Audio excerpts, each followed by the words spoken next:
Hello everyone. Today I am going to talk about synonyms. So we should start the first vocabulary. First vocabulary is irrevocable. Irrevocable मतलब होता है स्थिर, जो basically मतलब जो अपनी बातों से मतलब इधर उधर ना हो, ठीक है। जो मतलब जो एक बार जो मतलब जो बोल दिया मतलब वो बोल दिया, ठीक है। तो इस चूँकि इसमें हमें सिनोनिम्स दिखना है, मतलब बेसिकली जो सेम मीनिंग, ठीक है।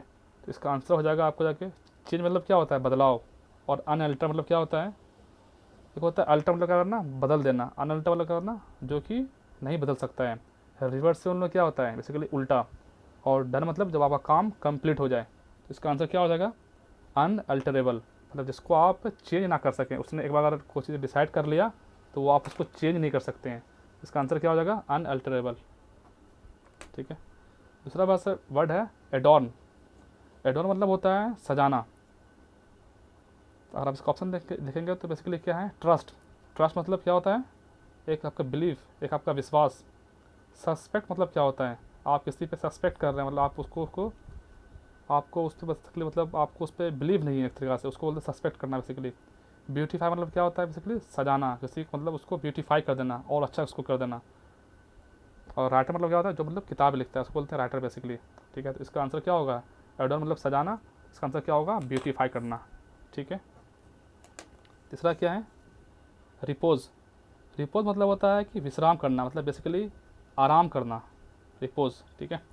इसका पहला ऑप्शन क्या है, प्लेस, मतलब क्या होता है, एक कोई मतलब जो बेसिकली एक जगह होता है कि मतलब रखना किसी चीज़ को। और रेस्ट मतलब आराम करना, तो यस, तो रिपोज का आंसर क्या हो जाएगा, रेस्ट। और रिप्लेस मतलब क्या करना, किसी चीज़ को रिप्लेस कर देना। सपोज़ करो कि जैसे कि हमने क्या किया कि एक पर्टिकुलर कंपनी था, उस पर्टिकुलर कंपनी में एक आदमी ने दूसरे आदमी को रिप्लेस कर दिया, क्योंकि उसके पास एबिलिटी नहीं थी उस काम को करने के लिए, तो वो उसको रिप्लेस कर दिया, ठीक है। तो रिपोज का क्या होगा, रेस्ट, आराम करना। चौथा वर्ड क्या है, कमोशन। कमोशन मतलब होता है बेसिकली हलचल। तो जैसे कि आप पढ़ाई कर रहे हैं, आपके अगल बगल बहुत ज़्यादा डिस्टर्बेंस हो सकता है, तो उसको बोलते हैं तरीके से यहाँ पे बेसिकली हलचल हो रहा है। जैसे आप मार्केट में आते हैं तो वहाँ पे बहुत ज़्यादा कमोशन रहता है, क्योंकि वो एक दूसरे को मतलब बहुत बार वो बता रहे होते हैं कि ये सामान ले लो, ये सामान ले लो, वो उस सेंस में, तो वो कमोशन हो गया बेसिकली, ठीक है। तो इसका आंसर क्या होगा, चीज़ मतलब क्या होता है, मतलब इन्जॉय करना। इम्बैलेंस मतलब क्या होता है, जो बैलेंस ना हो। डिस्टर्बेंस मतलब क्या होता है, जो बहुत ज़्यादा आपको डिस्टर्ब करे।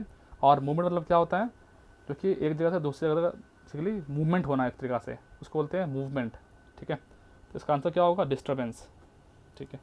नर्चर मतलब क्या होता है, बेसिकली पालन पोषण करना, जो आपको बढ़ाया, जो आपको पाला पोसा हो। इसका आंसर क्या होगा, रीगेन मतलब प्राप्त कर लेना। सपोज करो कि आपने कभी कभी आपसे कोई पैसा खो गया हो, या फिर आपने कहीं पैसा आपने खर्च कर दिया हो, फिर आपने उसे अर्न कर लिया, तो क्या आपने उसे क्या किया, रीगेन किया है। टू मेंटेन मतलब आप अपने स्थिति को मतलब मेंटेन करके रखे हो। अभी कोविड का सिचुएशन चल रहा है, लेकिन आपने अपने आप को मेंटेन करके रखा है, अपने बॉडी को, ठीक है। इसको बोलते हैं मेंटेन करना। टू सी मतलब क्या होता है, देख लेना, ठीक है।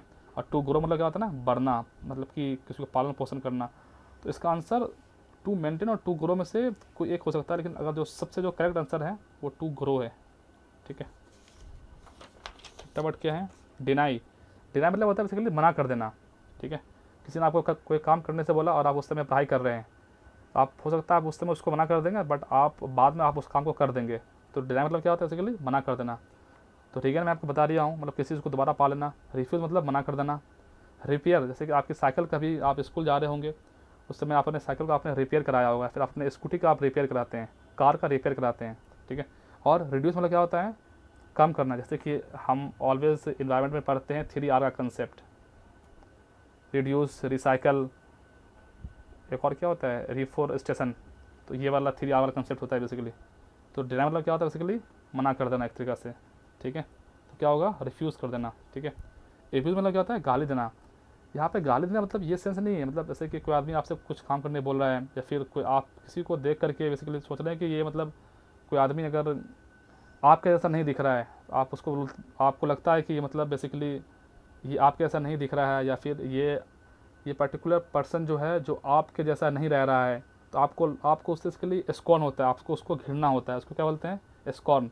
यूज़ मतलब क्या होता है, जिसको हम यूज़ करते हैं, जैसे कि पेन पेंसिल हम इसका यूज़ करते हैं। प्रेज मतलब क्या होता है, किसी की प्रशंसा करना। और रेज मतलब क्या होता है, किसी चीज़ को उठाना, क्वेश्चन, जैसे कि पार्लियामेंट में क्वेश्चन उठाते हैं, ठीक है, वो रेज करते हैं। तो एब्यूज़ का आंसर क्या होगा? स्कॉर्न। ये बहुत बेसिक वर्ड है, अगर आप इस पर कमांड करेंगे तो काफ़ी अच्छा होगा। डोसाइल मतलब क्या होता है? विनर्म, जो कि बहुत ज़्यादा जो आपसे आराम से बात करें, ठीक है। जैसे कि आप अपने जो आपके घर में जो आपके कोई अगर मेहमान वगैरह आते हैं या फिर कोई अगर गेस्ट आते हैं तो आप उससे काफ़ी अच्छे से बात करते हैं, वो क्या होता है बेसिकली? सबमिसिव तरीके से, डोसाइल, ठीक है। इसका आंसर क्या होगा? सबमिसिव। और एस्टूबॉर्न क्या होता है? जिद्दी है, वो अपने काम को बहुत ज़्यादा एस्टूबॉर्न है, ठीक है। स्ट्रॉन्ग मतलब क्या होता है? मजबूत। और चेंजेबल, जो कि मतलब बदल जाए, इसका आंसर क्या होगा? सबमिसिव। नौवां क्या है? कंसिडरेट। कंसिडरेट मतलब क्या होता है? विचार करना, जो मतलब सोचता है चीज़ों को, ठीक है। तो एग्रीएबल मतलब क्या होता है? जो कि आपकी बात को मान ले। काइंड मतलब क्या होता है? दया। और लाइक माइंडेड क्या, जो आपके जैसा सोचता हो, समझता हो। और थॉटफुल क्या होता है बेसिकली? मतलब कि वो विचार करता है, सोचता है। तो हमें भी अपने एग्ज़ाम में थॉटफुल होकर के मतलब चीज़ों को आंसर करना चाहिए। इसका आंसर क्या होगा? थॉटफुल। दसवां वर्ड क्या है? इरीसोल्यूट मतलब क्या होता है? डगमगाना, जो कि अनडिसाइडेड है, उसको पता नहीं कि मैं वो क्या कर रहा है, ठीक है। सपोज़ करिए कि एक ओवर में अब